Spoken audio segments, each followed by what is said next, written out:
I returned to Casa to find that spring had slowly crept in while I was away. The snow had melted completely around the village, and the landscapes started to don their summer look. Winter was fast ending here in Spiti, and it was time for me to go search for it in the Pin Valley.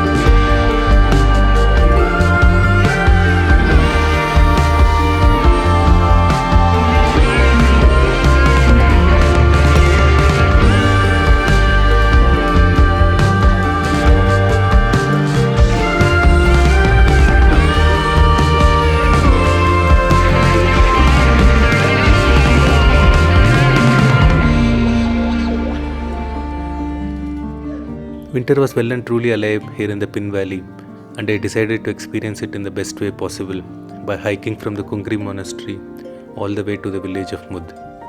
It is a 18-kilometer hike and can be easily done in a day, but I wanted to do it as slow as possible, camping at various spots along the way to enjoy the scenery.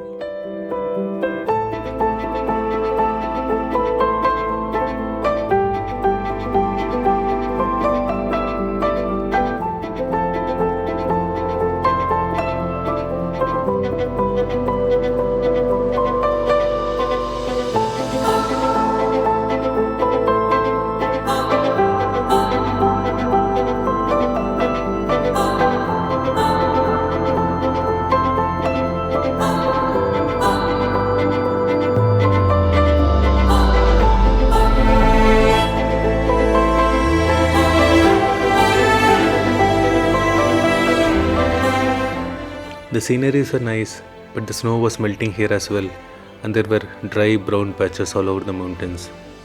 I wished for one final snowfall to transform the landscapes back to their pristine winter form, and it did not take long for my wish to come true.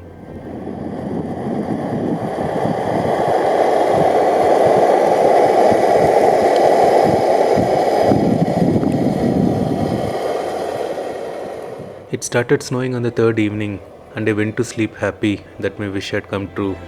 But then the snow continued falling through the night, and I started to get worried. My BB tent is about 2 feet tall near the head, and the rest of it is just 1 feet high. Its low profile makes it a bomb-proof shelter in bad weather, but it is not very livable if that same bad weather continues for a long time. All you can do is to lie down flat on your back, and there is no way to use a stove, and even getting in or out is a pain as you let in a ton of rain and snow as soon as you open the zippers.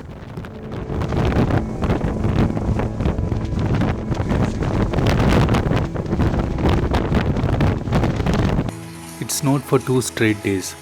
Heavy snows and wind battered my BB, and there were avalanches all around me. I could not use my stove to melt snow for water or to cook any food, and as a result, I barely ate or drank anything for those 2 days. It was a constant battle to prevent the BB from being buried under the snow. Everything from my sleeping bag to my jackets and trousers was soaking wet, and I was so miserable by the second night that I decided to ditch my camp in the morning and go seek refuge in the nearby village. Thankfully, the snow stopped falling on the third morning. I opened my tent expecting a white landscape, but instead everything was brown. The snow, the mountains, and even the clouds around me were all brown. It looked very ominous, and I did not want to hang around for another storm.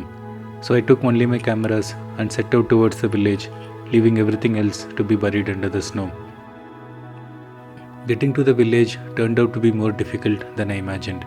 The snow was around 2 to 3 feet deep, and I would sink to my knees and thighs at every step. One of my boots got stuck in the snow, and I went on walking without even realizing that my boot had come off. I was a bit weak from not eating or drinking anything the previous days and struggled to walk in the snow. Luckily, some people spotted me as I neared their village and came to my rescue with a nice hot thermos of tea. They invited me to stay with them till the weather cleared, and I happily obliged.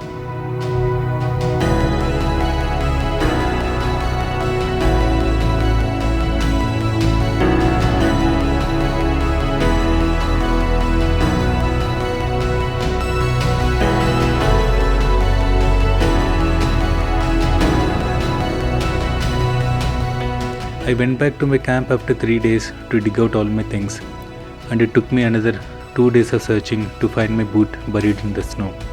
Winter in Spiti is so very different from winter in Ladakh, and I need to be better prepared for these conditions on my next trip.